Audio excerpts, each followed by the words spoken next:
Perang Mu'tah adalah perang yang sangat luar biasa, di mana kaum muslimin berperang menghadapi tentara Romawi yang sangat besar pasukannya dan jumlahnya.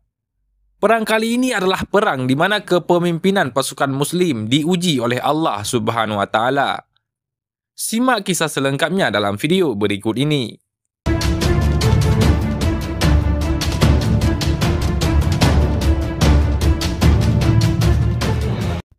Assalamualaikum warahmatullahi wabarakatuh. Sahabat kisah Islamku ofisial yang dirahmati oleh Allah Subhanahu wa taala. Kisah ini dimulai dengan diutusnya Al-Harits bin Umair Al-Azdi sebagai delegasi Rasulullah guna mengantarkan seruan dakwah kepada Raja Kota Busra di negara Suria.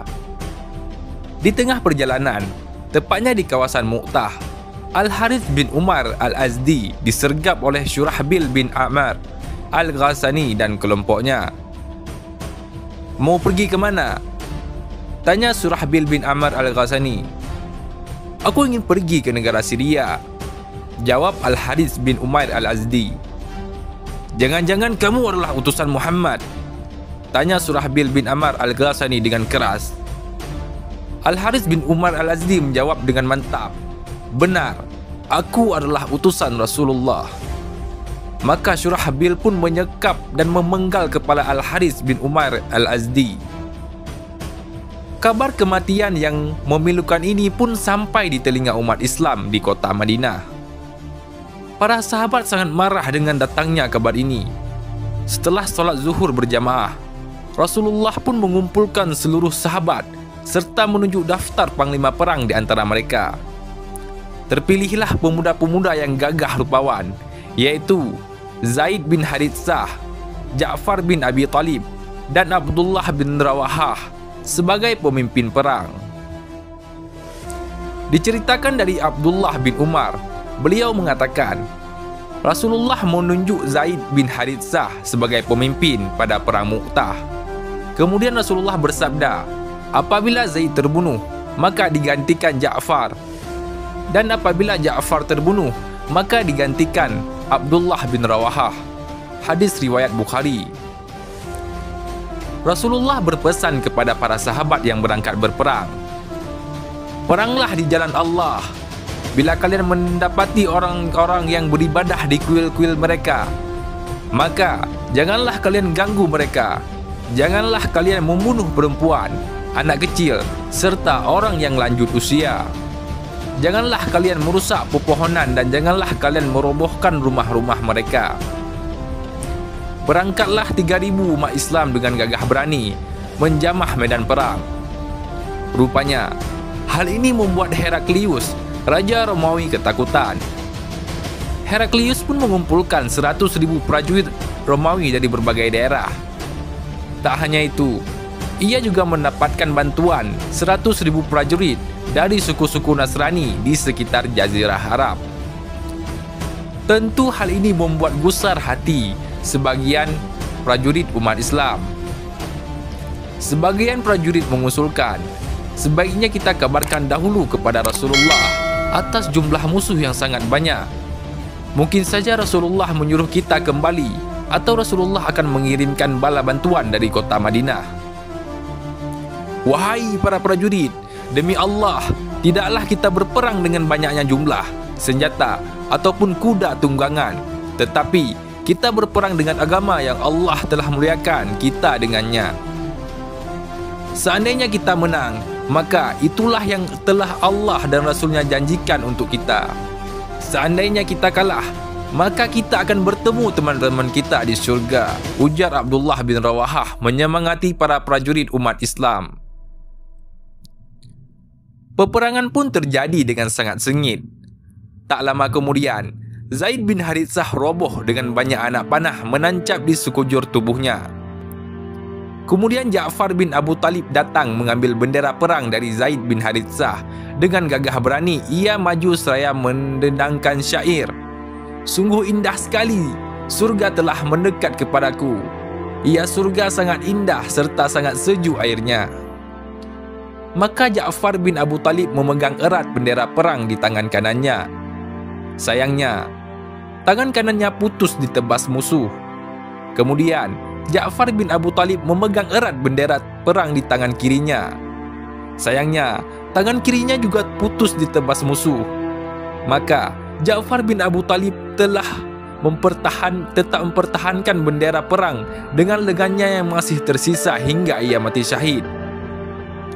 Dengan sebab inilah, Allah mengganti dua tangan Ja'far bin Abu Talib yang terputus dengan dua sayap yang indah di surga. Rasulullah bersabda, "Aku melihat Ja'far bin Abu Talib memiliki dua sayap. Ia terbang kemanapun ia mau." Hadis riwayat Tabrani. Kemudian, bendera pun diambil alih oleh Abdullah bin Rawahah seraya mendendangkan sebuah syair indah. "Wahai diriku, seandainya engkau tidak terbunuh nantinya, engkau juga mati. Merpati kematian telah memanggilmu." Ia menghunus pedangnya dan berlari menuju kerumunan musuh. Sayangnya, Abdullah bin Rawahah pun terbunuh dan mati syahid. Uniknya, Rasulullah menceritakan jalannya perang Mu'tah dari tempat yang jauh di kota Madinah. Padahal, saat itu belum ada kabar berita sedikit pun yang sampai kepada penduduk kota Madinah. Diceritakan dari sahabat Anas bahawa Rasulullah menceritakan Zaid, Ja'far dan Ibnu Rawahah kepada manusia sebelum datangnya kabar kepada mereka. Rasulullah bersabda, bendera perang dibawa oleh Zaid, kemudian ia wafat. Selanjutnya, bendera perang dibawa oleh Ja'far, kemudian ia wafat.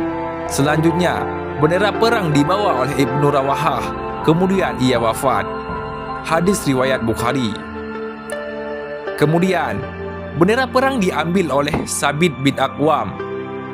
"Wahai umat Islam, musyawarahlah terkait siapa yang pantas memimpin kita di medan perang," ujar Sabit bin Aqwam. Maka, berebutlah umat Islam mengajukan diri untuk meraih bendera perang. Kemudian, Sabit bin Arqam mengatakan, "Ambillah bendera perang ini, wahai Khalid bin Walid. Demi Allah, tidaklah pantas membawa bendera ini selain engkau." Diceritakan bahawa peperangan harus dihentikan sementara karena telah masuk waktu malam. Esok harinya, Khalid bin Walid membuat strategi baru. Ia mengubah pasukan di sayap kanan untuk menempati posisi sayap kiri, serta mengubah pasukan di sayap kiri untuk menempati posisi sayap kanan. Selain itu, ia juga mengubah pasukan di barisan depan untuk menempati barisan belakang dan sebaliknya. Strategi ini sangat jitu karena membuat pasukan musuh menyangka telah datang bala bantuan yang banyak dari Rasulullah. Hal ini karena mereka kebingungan melihat formasi umat Islam yang telah berganti di medan perang. Akhirnya, umat Islam pun berhasil memenangkan peperangan.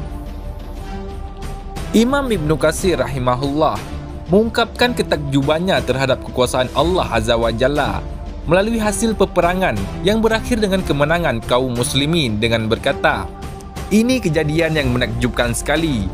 Dua pasukan bertarung, saling bermusuhan dalam agama. Pihak pertama pasukan yang berjuang di jalan Allah Azza wa Jalla dengan kekuatan 3.000 orang pasukan, dan pihak lainnya pasukan kafir yang berjumlah 200.000 pasukan. Mereka saling bertarung dan menyerang. Meski demikian sengitnya, hanya 12 orang yang terbunuh dari pasukan kaum muslimin.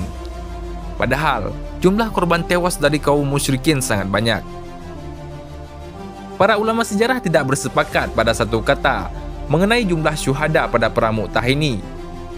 Namun, yang jelas jumlah mereka tidak banyak, hanya berkisar pada angka belasan menurut hitungan yang terbanyak. Padahal, peperangan Mu'tah sangat sengit.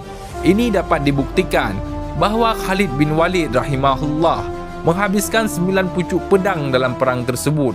Hanya satu pedang yang tersisa, hasil buatan Yaman.